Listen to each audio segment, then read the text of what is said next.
Hello YouTube, we're back with another room makeover, and this time we're going trimless. We're doing a lot of different things in this room, but we want to show you some specific things on how you can create a trimless pocket door as well as a trimless room. So buckle up, get out your notepads, and no, you don't need that, but we are going to show you some cool stuff, so pay attention. Okay, so here's a good look at the room after we've gone ahead and removed the drywall off of a few of the walls as well as a section of the ceiling. Because what we're gonna be doing is reframing a section of it so that we can add a pocket door where there wasn't a pocket door before. But this pocket door is not like any pocket door you've seen before. But this part specifically, the Demolition, is more or less the same no matter what pocket door system you're gonna use. You're basically gonna remove enough studs so that you can fit the new frame, your pocket door frame, which is basically a specialized hollowed out wall frame that's designed to hold a sliding door. So you need to create space for that door to slide into the wall, which means you need to take a few studs away before you build out your new frame. Now you can get this frame in a kit, which is what we did. You can go to most big box stores and they will sell these pocket door framing kits off the shelf. Now most of these kits come with their own track and hardware system, but they're really basic and we're not going to use that. We are going to use the FD80 system from Sugatsune, and this track system is really special because it not only has an incredible soft open and close system and it's incredibly reliable and durable, but it's got something that we are really excited about. It's got a two-part track system which is designed to give you access to the door and the hardware after the door has been installed. Now that might not seem like a big deal, but as someone who installs pocket doors, let me tell you, that is a humongous deal, and that's why we chose this door for this specific install. And I'll explain more about that later. But everything you're seeing on the screen now, including the floor mounting bracket system that we're installing into the stone, is actually still part of that original off-the-shelf big box store wall frame pocket door kit. So this isn't even, we haven't even got to the exciting stuff yet. This is all just part of that standard off-the-shelf kit. You may also notice here that this pocket door kit that we chose uses metal studs rather than wood. It's sort of a mixture of wood and metal in this kit. And that, again, there's pros and cons to that. Just choose whatever one suits your needs and whichever one you feel the most comfortable with. This is where the pocket door goes, like this. It's gonna be tight. As you can see, the studs have to be very thin to accommodate for a door sliding in between them. So sometimes using metal will give you a little bit more structure than the wood ones will at that thickness. But again, that's up to you. Choose whatever frame kit you want. We're gonna go ahead and link this particular kit that we used in the description. So if you are curious, this particular system relies on two mounting brackets that you screw directly into the ground, and then you slide your metal studs into cleats on that bracket, and then you simply screw those into the header on top. And then the whole thing basically comes together just like that. It's very simple, it's very quick, but it's very effective as well. But you should keep in mind that 2x4 pocket door frames do feel flimsy no matter what system you use. So that's very normal. But you know what's not flimsy? The track for our brand new FD80 pocket door system. See what I did there? Sorry, I won't do that again. This is where things get interesting because it's time to start installing the new hardware for our sliding door system. So what we're gonna do is take our measurements and transfer them to our track so that we can begin creating our two-track system. Now, the reason we have to make our own two-track system is because every single door is gonna be different. So for your specific door and your measurements, you're gonna need to make sure that the track is exactly the right length for each part. Now, this part is clearly outlined in the instructions, but it's also super important that you get this right. So measure twice, cut once, create two tracks from your one cut, and you're ready to start drilling holes. And it is clearly labeled in the instructions where these holes go because the holes are very specific and they're for something called the trigger. You show that? Which is the mechanism that starts and stops the soft close mechanism. So it's important that you get this right. But the good news is, as long as you take your time during this step and you get everything right, the next step is much easier, even if Dan wishes it went faster. Now it's just a matter of holding that track in place and throwing a few screws into the pre-existing holes. And this funny looking piece of metal that I'm holding here, this is the trigger that I was mentioning earlier. This serves two purposes. One, it initiates the soft open, soft close mechanism, but more importantly, it holds the two tracks together. So it makes sure that the two tracks align perfectly so that you don't feel them when the wheels are sliding over the one track to the other. And here you'll see there's another pin slash trigger that gets mounted on the open side of the track that we're inserting now. So there's a trigger on the pocket side as well as the open side, and they both function in the same basic way. And now that we've got the track temporarily in place right where we want it, it's time to address the door itself. And there are two different kits that each have different door hardware. So you can buy what's called a surface mount pocket door kit, in which case the hardware just screws directly onto the top of the door and is exposed. Though we should point out that it's still incredibly low profile compared to most pocket door hardware. Or you can do what we did and opt for the recessed hardware, which means that you'll be routing out two sections on the top of the door that allow the bracket to sit flush with the top of the door, basically making your hardware completely flush with the top of the door. So in other words, doing this will allow you to see less of the hardware from the outside, and it will allow you to have slightly tighter margins between the door and the frame. Plus, it lets you use a router, which is always cool, and it makes it look like you know what you're doing. But if this is outside of your skill set, then you can opt for the surface mount, which is significantly easier to install. But again, this is YouTube, so let's bust out the router and make it cool. But if you think just opting for the surface mounted hardware will save you from routing anything, you're incorrect, because you're still gonna have to address the bottom of the door so that the pin can slide underneath the door. To do that, we do have to route out a small channel throughout the entire bottom of the door that allows our metal insert to sit flush with the bottom of the door. So let's bust out the router and make it cool again. Once that's done, obviously we're going to cut the metal insert to the exact width of the door and screw it in so that it lives there permanently. And at this point, we're ready to bring the door back to the track, back to our pocket frame, and make sure that it fits and that it slides smoothly inside that new pocket that we've created. So the first thing we're gonna do is slide the back set of wheels into those pockets that we've routed and make sure that the pin that we've screwed to the floor slides into that channel that we carved in the bottom of the door. Then we're gonna slide the front set of wheels in, and at that point we can make any adjustments to the door. So whether the door is sitting too high, too low, or if it's tilting forward or tilting back, we can make those adjustments now very easily since we don't have the drywall on the face. But even after the drywall is installed, we'll be able to make adjustments. So don't worry too much, but it's easier to do this now than it is to do it after.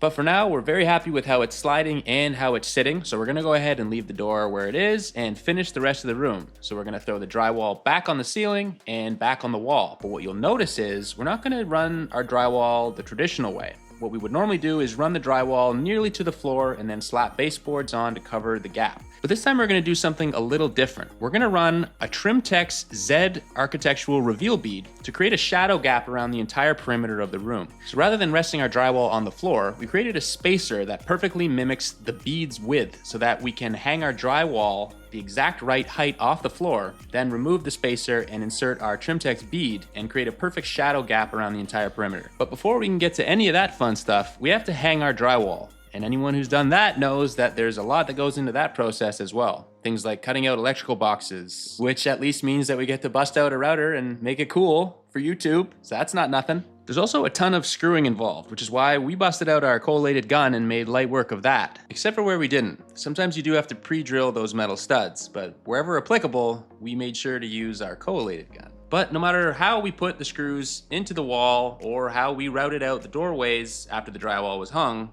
what was important was that we boarded up the entire room, and thank goodness that part of the job was in the rear view mirror and we could get on to doing the fun stuff like slapping some mud and putting some tape on these seams. And I'm not gonna lie, that part's not that fun either, but it has to be done, so get to it. Now, it's important when taping that if you have any gaps that are over 1/8 of an inch, that you should probably pre-fill those gaps before you do any of your taping. Mix up some catalyzed mud or some mud that will dry quickly on its own and fill those large gaps first before putting your taping coat on. Now, if it's a remodel situation and there's areas of the drywall that the paper has been ripped, you're gonna wanna go over those with a primer first before you do any mudding on top of that. And a solvent-based primer is best for that. Now, when it is finally time to mud, you're gonna wanna make sure that the compound is just right. And if you know us, you know that we like to add mud skip, which is an additive that adds a little bit of strength and elasticity to the mud, but you don't have to. You do you, get the mud how you like it, and then proceed to tape your seams. And then proceed to tape your corners. And then you can proceed to spot your screws and do all the taping that the room requires. And before you know it, you'll be ready to essentially do it all over again. Actually, several more times. So while Dan fills up his box and prepares to coat the room again, I'm gonna rest my voice, maybe grab a drink of water. I'll leave you with some interesting music, but don't go anywhere, I'll be right back. Enjoy the mudding.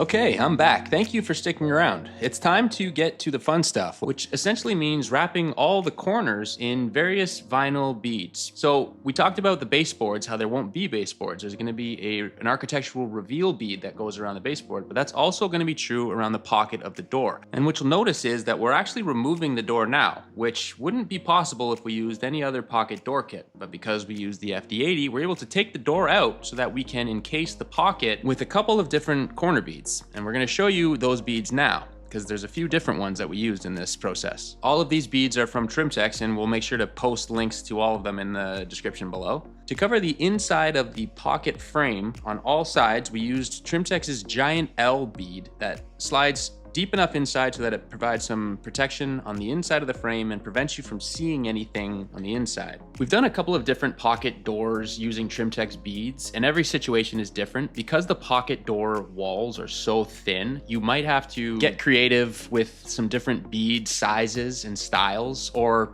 even just trim off the flange of one side of the bead to make it fit. But what we did here is we ended up overlapping a giant L bead with their standard soft profile bead to make it fit the size of the wall, the width of the wall exactly. So for our circumstance, that's what worked best, but you just play around with different beads. Trim-Tex has all different sizes, different styles of beads, whatever works in your situation. We just wanted to make sure that it looked like drywall just sort of continued and wrapped right into the pocket so that when the door closes, it just looks like another sheet of drywall closing on the wall. You could probably tell that in this scenario, we actually ended up overlapping one Trim-Tex bead onto the next one. We just made sure to use lots of the 847 vinyl adhesive as well as a lot of staples to make sure that that bonds properly. And then another trick that we like to do is in the corners, we cut the bead on a miter so that the whole bead actually goes all the way around and doesn't just sort of disappear in the corners. Makes it a little bit trickier, but when you're mudding it, it makes the mudding process a lot easier. So that's something that we've adapted over the years and would recommend that you do as well. Now, we've already mentioned that for the floor, we used what's called a reveal bead, an architectural reveal bead. And basically what it's designed to do is just create a shadow between the drywall and the floor. And to do this, you basically have to make sure that your drywall is offset by whatever that reveal is. And for these Z beads or Z beads in particular, you also have to make sure that your floor runs all the way to the stud, because once the drywall is not there, you're going to see that if there's any gaps. So making sure that your floor goes farther than usual is pretty important before you start this process. If your floor doesn't, if there's a gap between your floor and the framing, then you can use what's called an F bead or an architectural F reveal bead, and that has a flap of plastic on the bottom that covers that gap. The installation process is pretty simple, but the real challenge is when it comes to integrating it into the frame of the pocket door. Now, the method we chose to use was to run the beads that are on the frame of the pocket door all the way to the floor, and then notch those out or cut them back to the height of the reveal so that we had beading all the way to the floor, as well as a reveal that runs all the way around the room and actually into the frame. To stick these beads onto the wall, the process is the same as a lot of the Trim-Tex beads, where you just spray the vinyl adhesive onto the wall and to the bead itself, and then stick the bead in place when you've got it situated where you want it. You fasten it with staples every 8 inches or so, and then the bead is as good as set. Then it's just a matter of a few layers of mud, and the bead will more or less completely disappear, but still provide that durability that you want on all the edges of the raw drywall. Once we've ran these beads, the various beads all throughout the room, so we've got the reveal beads on the bottom, the L bead and the soft profile around the pocket door, and they're all secured and sitting just how we want them, it's time to apply our first coat of mud. And to do that, you can either simply scoop it out of a mud pan or a bucket and put it on the wall yourself, or you can do what we did and use a compound tube with an applicator head that makes the first coat incredibly easy and mess-free. We've also ran a board underneath our reveal to prevent any of the mud from going onto the floor underneath the reveal bead. That can happen sometimes and it can be a pain to clean. So doing this not only speeds things up, but it keeps things cleaner, and we found that that actually speeds things up significantly. One thing to note is that these beads do have what's called a mud bump, or the bottom edge of the bead sticks out a little bit further. So it's important to put enough mud to sort of feather that edge out as much as possible. You're not going to want to do that all on the first coat, but just make sure that on each coat you're putting enough mud on those beads to sort of hide them. You don't want those edges to stick out from the wall. A good trick to ensure that you're doing this is to just basically jump up a knife size or maybe an inch or two on your trowel every single coat so that you know that the mud is basically growing on each coat. The more the mud grows or fans out, the less noticeable that hump will be.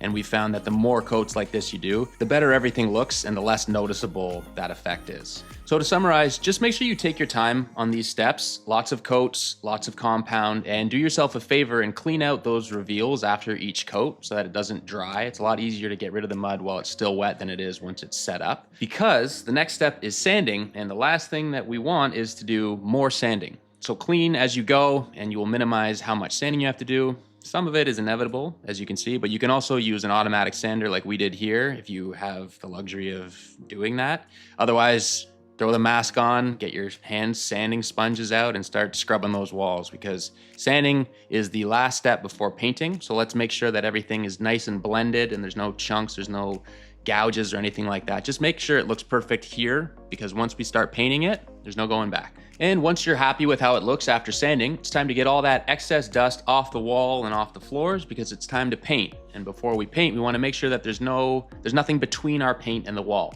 So we recommend dusting thoroughly and then throwing a prime coat on, so that you know that your paint has a good foundation to stick to, and you will prevent things like peeling further down the line. And now it's time for us to address the door itself. We haven't seen this since all that cool routing we did earlier for YouTube. But it's back, and it's not getting routing, but it is getting more cuts. And we're cutting to make room for this Sugatsune door handle. Now this handle is very cool, but it also needs to be inset into the door, which basically means we need to cut out the chunk of the door that the handle will replace. This also means that all of your cuts will be very exposed, so you need to do them as cleanly as possible. Otherwise, you're going to notice that when the handle slides in. There's nothing covering the cuts. So be very, very careful, be very calculated. Measure 3 times this time instead of just twice, and make sure that the opening is slightly smaller than the handle itself, because you want the handle to fit snugly before even adding any adhesive. This is held in solely by adhesive, so you want to make sure that it's snug and that the adhesive has a good chance to bond to the door and to the metal itself. Now you may have noticed that we use tape around the cut edge of this handle to protect the door as we dock the handle, so that we knew that there was going to be adhesive oozing out as we squished it, and we just didn't want any of that excess adhesive to get onto the door and ruin the finish of the door. And after we had the handle sitting just where we want it, we let it set up for a good 48 hours or so, then sanded the door down and gave it a few final coats of paint so that it was ready to match the walls and enter its pocket. Which is not only an unheard of phrase for hanging a door, but it's also an unheard of process to finish everything and then finish the door and then hang a pocket door. Normally the pocket door would be installed in the wall and inaccessible already. But for us, it was the last thing we did. And because of this Sugatsune FD80 hardware, we were able to hang the door to test it, then remove it, then finish the pocket, finish the wall, finish the drywall, then finish the door, then hang the door again. So here we are, sliding the wheels back into the track and preparing to mount the door for the final time. Or not the final time, it's up to us. It's up to you with this hardware. That's what's so cool about it. But for this purpose, we're really hoping that this was the last time that we had to hang the door. So you can see that the wheels are now in the track in the pocket, and we are hanging the open side of the door. We're gonna hang that track so that we can then bring the door in and dock the wheels into their routed out brackets that we did on the door. Remember the router part? Also, what you'll notice here is that we chose to use the smallest margins that were possible with this hardware. So because of that, everything is incredibly tight. So take your time here and make sure that you are careful when you're sliding these wheels in, especially with a white paint, a white matte paint. You're gonna see every little scuff. So take your time and make sure that everything's situated just right before you start jamming things into things. You want this door to look good. And luckily for us, and because we test fit this door numerous times throughout the process, it did. It was sliding great, it was landing great, everything was looking really good. So it was time for us to remove the floor protection and reveal the reveals, which now that the floor protection is gone, you can actually finally see. You can see that the drywall stops, there's a cool shadow reveal, and then the stone from the floor. And now you can probably see why we did it. It gives it a sort of a gallery look. The no baseboard is a very contemporary look. Very modern. However you want to describe it, whatever you want to call it, it looks great and it looks done. And that's our favorite thing about it. But the reveal beads aren't the only thing that's done. Our pocket is also done. And you may notice that it also looks like drywall. The whole thing just looks like one drywall edge that just wraps around, and then out of nowhere, a door comes out of it. And that's partially because of the Sugatsune hardware, but we also have to give credit to the various Trim-Tex beads that are all around this pocket. Also, as you can see here, even when the door is completely finished, you still have access to the hardware to make micro adjustments. So if the door is sitting slightly out of plumb or not flush in its pocket, you can adjust both ends of the hardware, which again, that's very abnormal for a pocket door. And it's the main reason we use this pocket door and why we don't install other pocket doors. We'll also give you a little bit of a taste of that soft opening, soft closing feature that we were talking about. The cool thing about this is it's almost like a two-phase soft open and close. So it hits the pin and then it slows down significantly before coming to a gentle stop on the wall or in the pocket. This is really cool because it means you can fling the door open or fling it shut and it won't damage the hardware or the door. It also won't do any more damage to your eyes because this video is over. So like and subscribe, then go out and get some fresh air, take a walk around in nature, and then maybe build a room, put a pocket door in it, use reveal beads, do whatever you want, or damage your eyes some more and watch all of our other videos.